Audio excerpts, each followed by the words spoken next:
तो कुछ लोग क्या करते थे कि अपनी साड़ी की जब ज़कात निकालते थे तो वो डिफेक्टिव साड़ियों की शक्ल में ज़कात निकालते थे, और डिफेक्टिव साड़ियों को जब वो ज़कात में देते थे, और बहुत सारे बिहार बंगाल के चंदा लेने वाले जब ज़कात लेने जाते थे तो उनको वही डिफेक्टिव साड़ियां दे देते थे, और अपने कैलकुलेशन में उसको ओरिजिनल कीमत जोड़ते थे। मान लो अगर ओरिजिनल कीमत साड़ी की 5,000 है और डिफेक्टिव में मार्केट में वो 1,000 की बिक रही है, तो वो 1,000 नहीं जोड़ते थे, वो 5,000 जोड़ते थे। तो शेख ने कहा कि आज मकई की ज़कात निकाल रहे हैं, अब उसमें जो सबसे रद्दी है वो हम ज़कात में दे रहे हैं, सबसे निचली जमीन वाली वो ज़कात में दे रहे हैं। अल्लाह ने कुरान में फरमाया वला तयम्ममुल खबीथ मिन्हु तुनफिकूना वलस्तुम बिआखिज़ी, जब अपने माल की ज़कात निकालो तो रद्दी माल की ज़कात मत निकालो, जो तुम लेना नहीं चाहते हो वो दिया मत करो।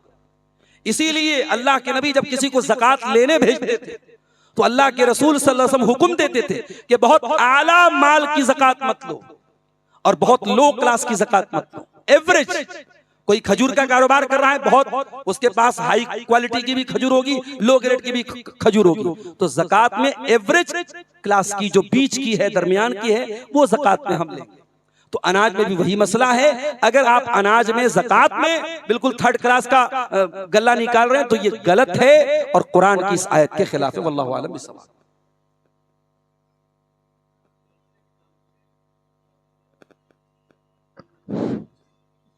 ईदगाह के ताल्लुक से, ईदगाह की ज़मीन छोटी हो जाने पर क्या दूसरी जगह ज़मीन खरीदी जा सकती है? बिल्कुल खरीद सकते हैं, जब ज़रूरत पड़ने पर मस्जिद को ट्रांसफ़र किया जा सकता है।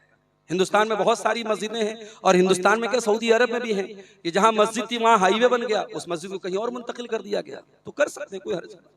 आबादी बढ़ गई, पहले ईदगाह छोटी थी, अब हमें बड़ी ईदगाह की जरूरत है, तो उस जमीन को बेच करके हम एक बड़ी जगह ले लें, कोई हर्ज की बात नहीं इंशाअल्लाह। इसमें 3 सवाल किए गए हैं, और शेख का जिनका भी सवाल हो, शेख का जो उन्वान था उस ताल्लुक से सवाल कर दिया गया है। बाकी 2 सवाल आपके हैं, दीगर उलमा से पूछे जा सकते हैं।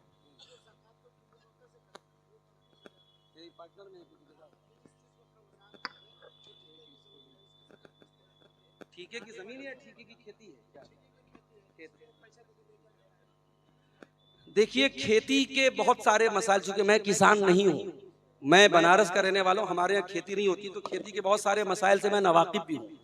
अब मैं सुनता हूँ और पढ़ा भी है, जानता भी हूँ कि खेती में हमारे यहाँ बटाई पर भी खेती लोग देते हैं और अधिया पे देते हैं, तो उसमें तो बहुत सारी शक्लें ऐसी भी हैं जो नाजायज़ हैं।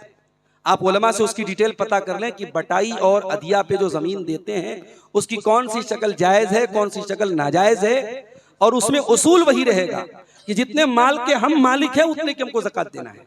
शेख, इसमें सवाल उनका ये है शायद, जी, हमारे यहाँ ज़मीन जो लेते हैं लीज पर, तो 2 तरह की, जी, एक बोलते हैं कट भरना, एक बोलते हैं सुद भरना। अच्छा, कट भरना की सूरत ये होती है कि पैसे देकर लेते हैं ठीक, और वो खेती करते हैं, जैसे 1 साल 2 साल के लिए जो हदीस में है, जी, उस सूरत में। और एक सुद भरना, उसमें पैसे ले लेते हैं, जैसे 10 लाख 5 लाख रुपए पैसे खा लेते हैं, लेकिन उसके यानी ज़मीन के कुछ भी उसके किराए नहीं देते हैं। ये अच्छा। सूरत है, उसको ये सवाल शायद है। देखिए, अगर कोई किसी खेत का या जमीन का या घर का एक मुश्त वो एक रकम ले लेता है, 10 लाख रुपया मैंने ले लिया और जमीन मैंने आपको दे दी, खेत मैंने आपको दे दिया, अब आप उससे फायदा उठा रहे हैं और आप मकान में रह रहे हैं, खेती कर रहे हैं, खेती से आप फायदा उठा रहे हैं। उसके बाद साल भर के बाद, 2 साल के बाद आप मेरे पास आए, मैंने आपको रकम वापस कर दी, आपने मुझे खेत वापस कर दिया। यही शक्ल है ना, ये शक्ल हराम है।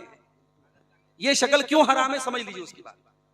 शरीयत ये कहती है कि आप किसी को भी अगर पैसा उधार देते हैं तो उधार पैसे पर आप कोई प्रॉफिट नहीं कमा सकते। अब ये बहुत बड़ा उसूल है शरीयत का कि आप किसी को भी कर्जा अगर देते हैं, आप कर्जे पर प्रॉफिट नहीं कमा सकते, किसी भी तरीके का प्रॉफिट।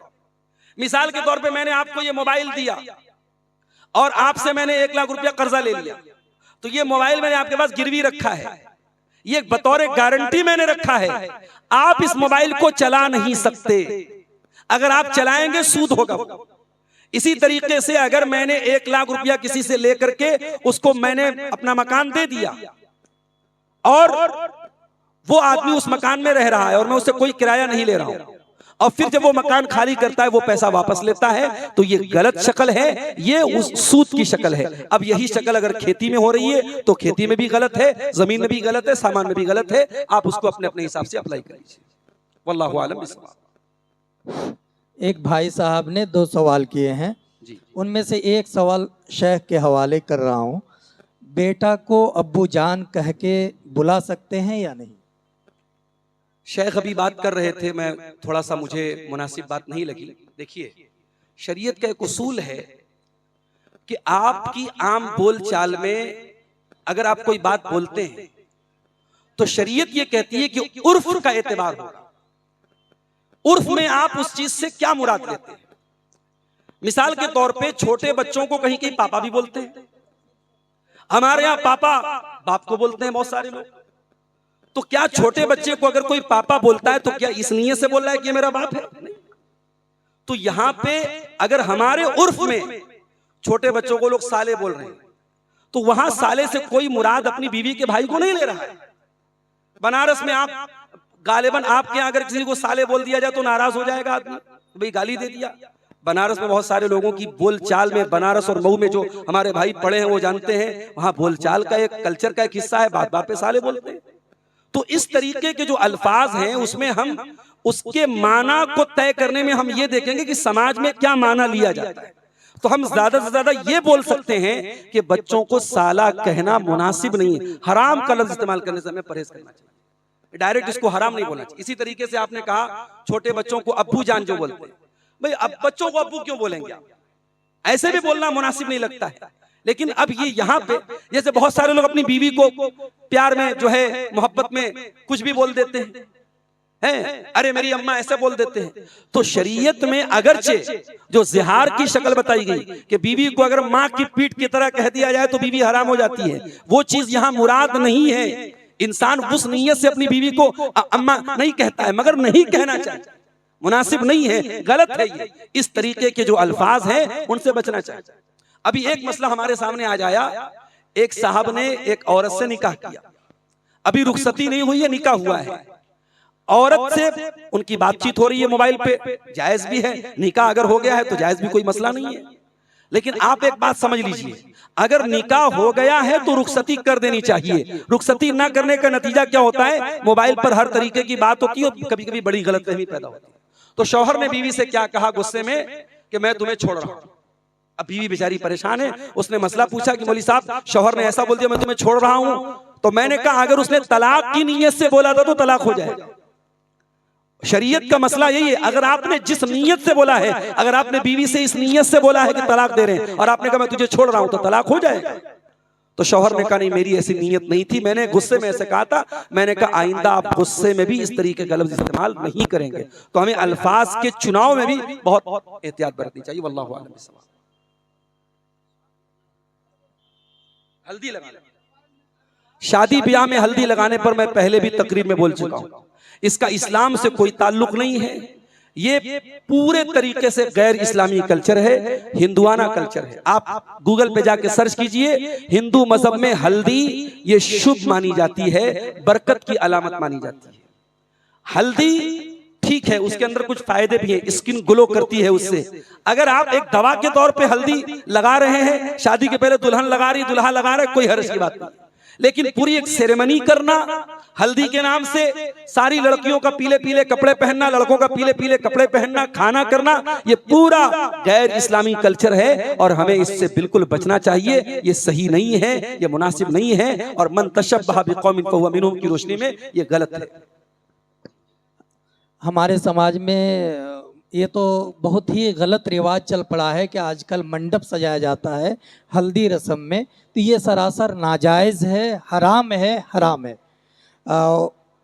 शेख का चूँकि ज़कात के ताल्लुक से ही खिताब हुआ और मुदल्लल खिताब हुआ माशाअल्लाह, लेकिन एक भाई साहब ने सवाल किया है, इनके सवाल का जवाब शेख ने तफसीलन दे दिया है, इसलिए मुनासिब नहीं मालूम होता है। जलसा कमेटी की तरफ से एक सवाल है कि घर के पीछे बाप दादे की कब्र है, मजबूरी में या वक्त ज़रूरत क्या उसको ट्रांसफ़र किया जा सकता है?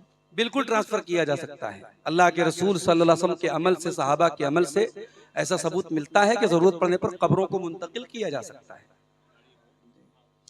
और चूँकि ये ज़कात के ताल्लुक़ से बहुत ही हसास मौजू है, और इनकी तरफ से जो सामने खड़े हैं एक सवाल है इसी ताल्लुक़ से कि आजकल हमारे बिलखुसूस नौजवान नस्ल ख़ासकर मोबाइल, लैपटॉप या दीगर अशिया, मोटरसाइकिल, कार लोन पे लेते हैं, किस्त पे लेते हैं, तो क्या ये जायज़ है?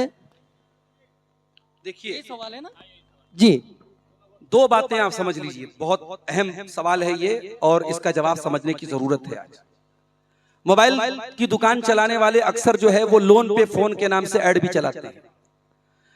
शरीयत ये कहती है कि अगर मेरे पास एक मोबाइल है और आप मेरे पास मोबाइल लेने आए, मैंने कहा भाई साहब अगर आप कैश में लेंगे मैं 10,000 का दूंगा, अगर आप उधार लेंगे, किस्त पर लेंगे, मैं 12,000 का दूंगा। शरीयत कहती कोई हरज की बात नहीं।